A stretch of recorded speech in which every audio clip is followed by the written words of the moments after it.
Hey everybody, it's Ryan Baumgartner and welcome to today's Inside Access. Today, we're at the Wolf Sanctuary of PA. We're gonna get to learn all about the wolves, and we've got a guide who's gonna tell us all kinds of cool stuff, educational things about where the wolves come from and why they're here in Pennsylvania. We're delighted to be here. We're gonna have a lot of fun. Stay with us for today's Inside Access.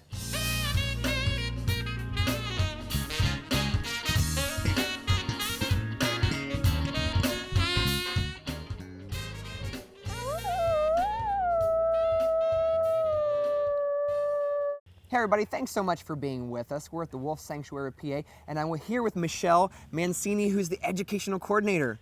Hello. So excited. Thank you so much for letting us come today. Yeah, now, thanks you've for done coming. this for a while. How long has the Wolf Sanctuary been around? The Wolf Sanctuary has been here since around 1980. Okay. That's when Bill and Barbara Darlington founded it out of a love of wolves. It's grown since then into a facility to rescue wolves from the outside world that no longer have a home. And also we're an educational facility, so we give guided tours to educate the public. Well, now you say about giving them a place to, because obviously there's not too many wolves naturally right here in Lititz, Pennsylvania. No, actually there aren't anymore. The last ones were eliminated in the early 1900s from habitat destruction and overhunting. So all of our rescues actually come from people trying to have them as pets, which it is illegal. It's legal to have, or Sorry, illegal. Illegal, okay, so then you brought them here and you take care of them. So how far away have they come from? A variety of places. Many states are in the surrounding area it's illegal. So Pennsylvania, New York, Maryland, Virginia, West Virginia, and then some from out west. We have one from Missouri and other places like that. So there's not a lot of places like this. If there's a wolf that's been illegally in captivity, there's not a lot of places to be able to give it a home. Not too many. There's a few other sanctuaries, and we do network with them. If we run out of room, we'll give them a call. Gotcha.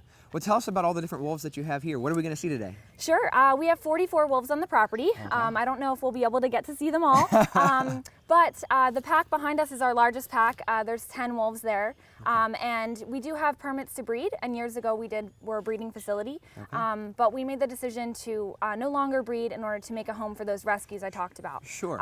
So these are remnants from a time when we allowed breeding. Well, cool. Let's go take a look at them. Okay.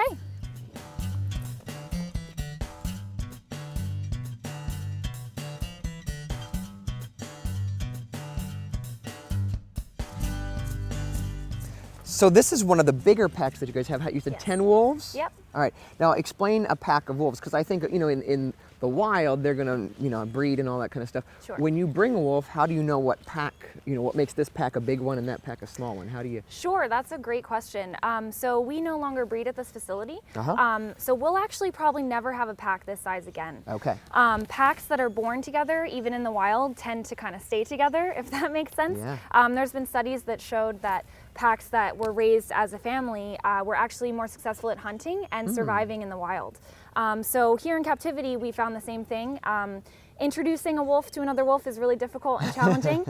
We usually see how they interact alongside of each other with a fence in between, and if it's positive, then we introduce. So as far as rescues, our largest pack is probably not going to be any bigger than a size of 4, and it's all personality, seeing if their personalities match with their dominance behaviors. And, Now, in this pack, there's one dominant, is that correct, in each pack, or how does that work? Typically, there's one dominant alpha male and alpha female. This pack is unique because they lost their alpha male a few years ago, and they never truly recovered. So there's actually about 4 male wolves that kind of share the alpha role, and the alpha does indeed eat first. So there is one wolf in here who is the food alpha, and he uncontestedly eats first. I see. But everybody else kind of shares the dominance roles, who howls first and whatnot too. Well, at least they're sharing chores, hopefully, as Yes. well. Yeah. Speaking of food, there are some big bones and stuff in there. Yes.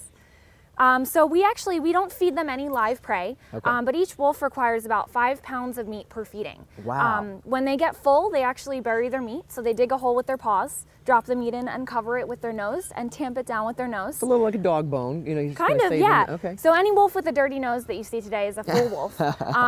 But the bones are remnants from their feedings. We don't, again, give them any live prey, but we do get donated meat from farms and things like that. If we were to throw an entire carcass in there for them to eat, it actually isn't Discovery Channel feeding frenzy. Like I said, the alpha goes first and everybody else waits, and everyone waits their turn in line. So that's kind of neat. But polite the bones wolves. are kind of, yes, very polite. The bones are kind of enrichment for them afterwards. They kind of play with them. They also have extremely strong jaw pressure.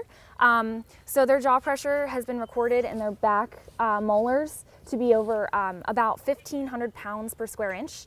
To give you comparison, a lion's is only about 950. And your domestic dog is about 750. Okay. So they grind up all the bones that they get, except for maybe the large, huge ones, hoofs, and actually jaw bones. The teeth get in the way. Wow. So you said there's 10 wolves. Now, Yes. would they have? How many would they have started with? Because they didn't all come from the same place at the same time, right? Sure. Well, this pack, like I said, was born here. So I think there was about 16 total in here. And then they were descended from a line from way back, you know. Wolves only live to be about 7 years in the wild. Here they range from 13 to over 16 years old. And we actually do have two 16-year-olds. One is laying right in front of that, that rib. And is that a pretty Cage. old wolf then? Yes. Okay. He's All right. very old. And actually there's the other 16-year-old up on the, staring down at us beyond that wolf there. And so what in people years does that make them? Do you have any idea? Oh, I never really did the rough calculations, but like I said, in the wild, they only live to be about 7. Okay. And maximum, we've had a wolf live to almost 18. Wow. And that's really the high end. So they are doing pretty well in here. Now, when I think of wolves, I think of, mainly the gray wolf, but I see some that are darker, I see some that are lighter. Are they different breed? I mean, like, is that like a dog? It's a different breed, or is it the same wolf with different, explain that to me. Well, actually, there's a pack that you had gestured to that has a white wolf, a black wolf, and everything in between. They were all born in the same family. Okay. So it's really just a color variation in gray wolves in North America. Now, if you get an Arctic tundra wolf, they're typically going to be a little lighter in color. That's Sure. a subspecies of gray. Okay. Your timber wolf is another subspecies. They're going to be kind of a beige with the typical striping you might see. And then these are your typical gray wolves, maybe that you might see out in Yellowstone. Now, is everything here considered a gray wolf, or do you have other species here? No, we only have gray wolves. There's 2 species of wolves in North America. There's gray wolves and red wolves. Red wolves are severely endangered, and they're primarily down south. Okay. And we don't have any of those here. We have grays. Cool. So we see a lot of the actual gray colored wolves, and you mentioned about a white one. Can we go check that one out? Sure, let's go. Let's do it. Okay, so now the wolves that we have here, in fact, there's the one white wolf that I was talking about. He looks really, really cool. Yes, her name is Solo. Oh, excuse me. Yes, She looks she's really, really cool. She's an alpha female. An alpha female. Yes. All right, so she's the She's top dog. She's the boss, yep. Cool. Now, you had mentioned about feedings, because you had said like 5 pounds per wolf per feeding, right? Yes. How often is a feeding? Every other day in the winter and every couple days in the summer. Okay. They're not like dogs that would need to kind of graze on some dog food or something like that. Sure. If we fed them more often than that, I mentioned that they bury their food. Yep. We would just have a bunch of buried meat going bad in their enclosures. Gotcha. So like I said, we have a wolf that's feeding on a carcass that's been there for a little while. He's still getting some juicy bits out of it. Okay. So. Now, you said summer. Now, explain the difference. In the summer, it's going to be one amount. Winter, it's going to be one amount.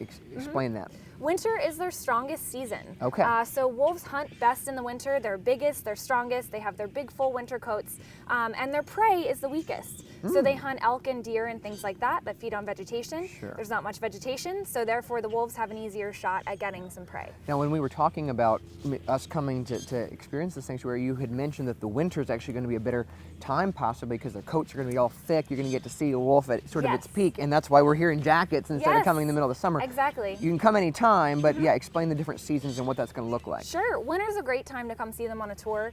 They have their full winter coats on, and they're also more active. Okay. They really don't like the heat of the summer. Now, it's really cool to see them in the summer vegetation. Yeah. So sometimes we ask guests to come different seasons to see how they change, to see how they're shedding. Right now, a lot of them are shedding out their winter coat. So it's all kind of cool, all the different seasons to see them. Great. Now, a lot of people have a lot of misconceptions. I know I even do, because you look at different animals, you're like, oh, that's a wolf. No, that's a dog. Okay, no, explain what we need to know as people who are coming to visit a wolf. Sure. So one of the reasons we do education is to kind of explain to the public some of the misconceptions and kind of debunk them a little bit. So there's a misconception of the fear of the wolves. A lot of media portrays them as this big, fearful, big bad wolf beast. Yeah. And that's actually... Feels like there's a story about that, isn't there? Exactly. But we always say Little Red Riding Hood lied because wolves are actually innately fearful of us. Okay. We're their only predator. We're the only thing that hunts hunts them. And they don't hunt us. Right. There's only 2 known records of a human fatality from a wolf attack, and it was an injured, sick lone wolf that did it in Okay. both cases in the United States. So the people of Frozen perhaps got their facts Yes, just a little, yes, that's back. true. Yeah. Now they are the top predator in the ecosystem. They're excellent hunters and they do a great job, but they are much more fearful of us than we should be of them. And they tend to avoid humans. That being said, they aren't the type of animal that can be domesticated like their very, very distant relatives, the domestic dog. Okay. The difference is that domestic dogs are not fearful of humans, whereas wolves are fearful of humans. So they're also not great to own as a pet. They're Right. very strong. They're a natural predator, and they have their own set of rules that they obey. So, for example, a wolf will mark their territory all over the place by lifting its leg to pee. Typically, the alpha will lift their leg to pee.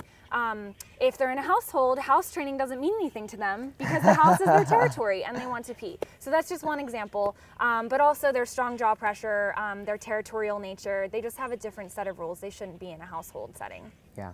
Well, that's really interesting because I think a lot of us don't really realize all those different facts about what a wolf is going to be like. Now, I got to tell you, if I worked here, I would want to get to feed the wolves. Do you ever get to feed the wolves? Now I do, but I have to That's cool. say, our volunteers require 500 hours of volunteer service Oh, before wow. we can participate in animal care or give tours and give them treats. So it takes a lot of work, but it is well worth it. And if they want a treat on the tour, then we can give it to them. So. All right. Well, then I better get my hours started, huh? Hey, let's see. I want to try this out. I don't want to try this out. Yes. You're doing it. Okay.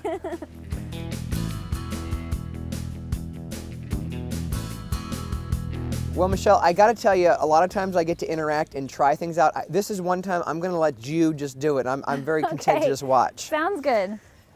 Now, All right. what are you going to feed them? Is it a different diet? Is there certain things you have to? Yeah, so it's all raw frozen meat. We don't Okay. give them anything cooked or seasoned. All right. I'm gonna have to give them some treats because they're a Do. little anxious. Absolutely. What's going on over here, guys? You're insane. Okay, are you ready? Solo. Now, is that the dominant one there? Yes. Do you have sort to of. feed that one first then? Is that how it works? Or Yes, she is in charge. And then we have 2 other ones here. Get down here. I'm not feeding you over there. Here, come here. Get it. Yep. Swayze, you must be hungry. All right, Swayze, I'm gonna throw it. Go get it. hey. She's very gentle. Yeah. And last but not least, hopefully, Now, He did gets I it. hear you say the one's name is Solo? yes. Is he to use the pun, a lone A wolf? lone wolf. She was in a pack by herself. She was born a lone wolf in one pack, Okay. in one litter. The other 4 were born the year before her in a litter. So Okay. that's why she got the name Solo. Gotcha. All right. Now, speaking of that, I was sort of joking about the lone wolf, but where does that phrase come from? I mean, like, do wolves a lot of time just stay by themselves as opposed to packs, or? No, the complete opposite, actually. I think lone wolf is actually a human projection of our feelings on wolves. Okay. So lone wolves are actually kind of a sad situation. Typically, a young male might leave the pack to go start his own pack, but he would only be alone until he found a mate and started his own family. They typically band together, they depend on the rules of the pack, they depend on the social structure, so they don't want to be alone.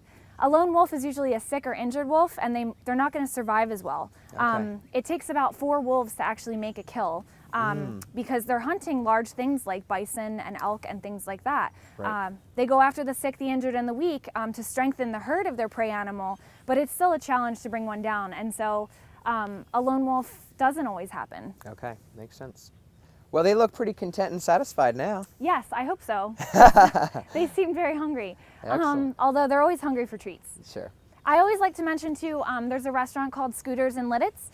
They are excellent. They donate our meat trimmings from Oh. their beef that they prepare, and or sometimes chicken, sometimes fish even.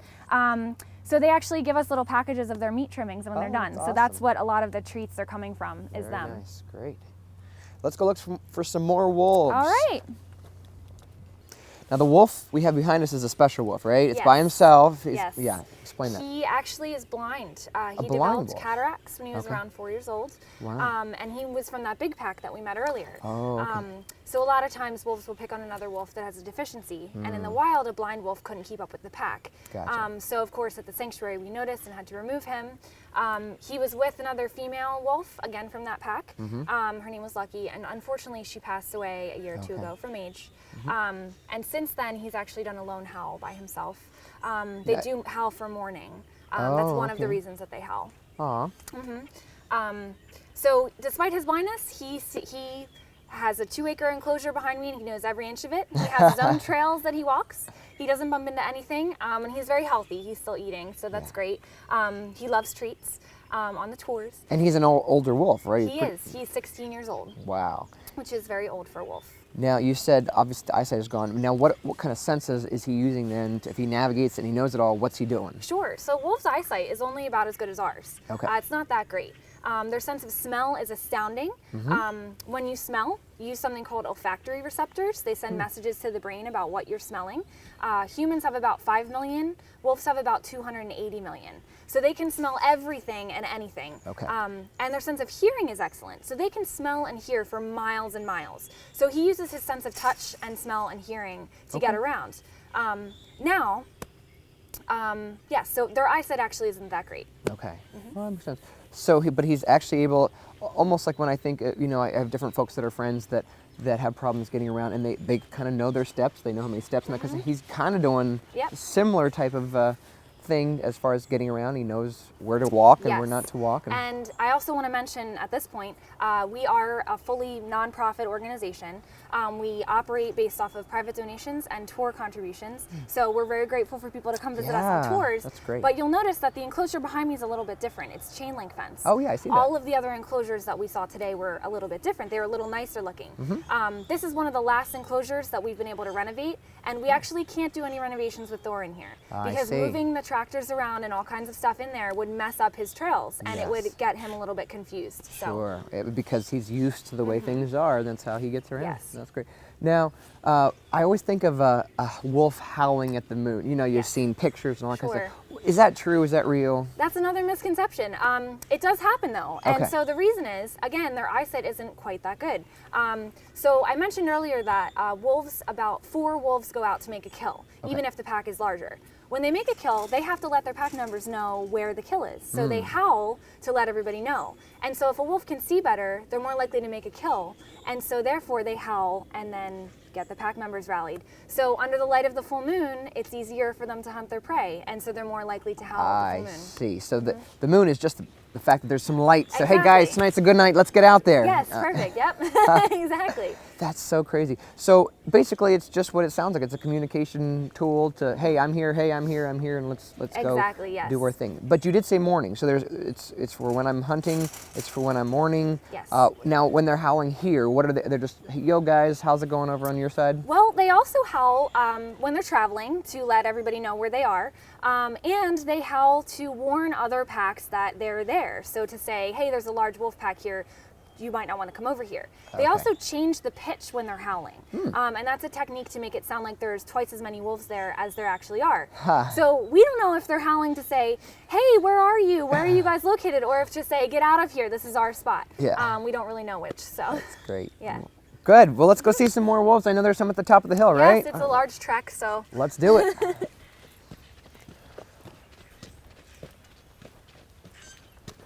Come join us for the next Singspiration Christian Cruise. For 2016, we set sail on Royal Caribbean's beautiful Explorer of the Seas on a 7-night Alaska cruise sailing round trip from Seattle, Washington. Cruise the Inside Passage in Tracy Arm Fjord. We stop in Juneau, the capital of Alaska, where you can join us on a wildlife expedition where we'll look for humpback and killer whales, sea lions, and much more. Plus, a stop at the famous Mendenhall Glacier.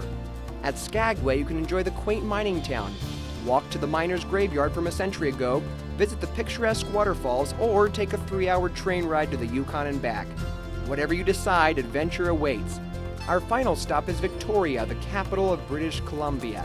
There you can explore the town, shop, or join us as we take an exclusively chartered bus trip. After driving through the city, we'll head to the world-famous Butchart Gardens. Join artists and musicians from all around the country, such as the Needhams, Jonathan White, Midnight Cry, Ryan and Friends, and many other artists for concerts, Christian comedy shows, and breakout events. Cabins start at $1,099 per person and includes cruise fare, port fees and taxes, as well as all concerts and group seminars. And don't forget about the gourmet meals, daily buffets, and free room service included in the price. Call Times to Remember Travel at 1-800-962-6902 to reserve your cabin for this once-in-a-lifetime trip. Hurry, cabins are selling quickly and you don't want to miss the boat. I gotta tell you, of all the wolves, I mean, I love them all, but the white wolves, they're pretty cool. They are pretty cool. Some people like the black wolves, some people like the white wolves. These two are pretty cool, the ones behind me. We have Spirit and Mika back here. Okay. Mika is starting to really shed a lot. Her fur is really just coming out all over the place. And she sheds in like 2 weeks. It's unbelievable. Is that right? So much fur comes out. But these two are young. They're 2.5 years old, and they actually met in quarantine. In quarantine? Yes. Okay. Our quarantine area, all rescues coming in have to get checked at the vet. They have to get, make sure they're eating, make sure they're healthy. Sure. So they go through a quarantine period. Well, in quarantine, Mika was terrified. She was very nervous. She came from a household setting. She was rescued, and she kind of hung back in her enclosure, and she kind of was just very afraid and very shy. However, she did wolf down her food. You tried that. You tried that. She eats so fast. She's the fastest eater at the sanctuary. Her 5-pound feeding, she makes it disappear in like 30 seconds. It's unbelievable. Spirit, on the other hand, came from a different household setting, and she loves people. She's super, super social. Yeah. And when they met, however, she wasn't eating that much. She would kind of pick at her food in her dish and kind of not really eat it. So we called her former owner to say, you know, what did you used to feed her? We tried everything, and apparently she used to be hand-fed. Okay. So she used to actually eat out of someone's hand. So when we tried that, she ate tons of food gently. She would take it so gently out of your hand. But we tried to tell her, you know, if you're going to be with Mika, Mika's not going to let you eat anything. Right. So once they got introduced to each other, we like to think that Mika actually helped Spirit learn not to be afraid of people, and Spirit helped Mika learn to eat like a wolf. And they look very happy together. Yes. Now, I have never howled before. Okay. Just a little disclaimer. Can we howl at if we start them? Will they answer back to us? They might. It's hard to say. It's sunny out here. I don't know if it's going to work, but we can try. Right, give me a tutorial. How does one howl? You just sort of give kind of a high-pitched note. You can vary it a little bit. Like I said, they change the pitch to kind of, a lot of them will do that to make it sound like there's more wolves than there are. So they do like that. This pack in particular does. So we can try. I don't know. All right, you start and I'll follow. Here we go. Okay.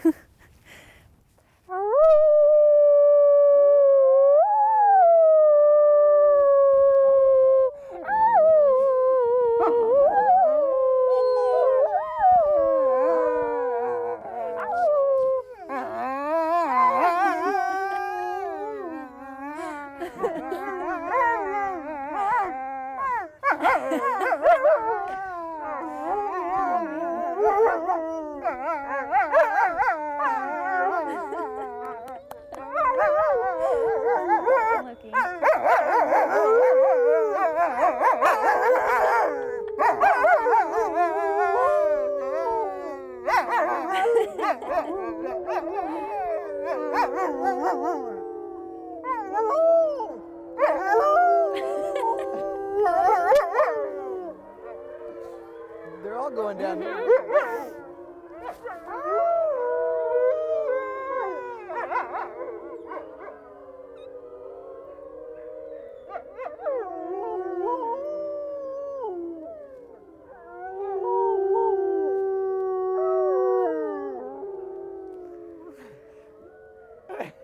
Well, hey, well done. Nicely done. Yes. If you ever need a professional wolf howler. Oh, there you go. Now you're we oughta do it. experienced. Exactly. Now you have the That's experience. Exactly. Awesome. Well, this has been such a fun time, and there's so much to see. It is so educational.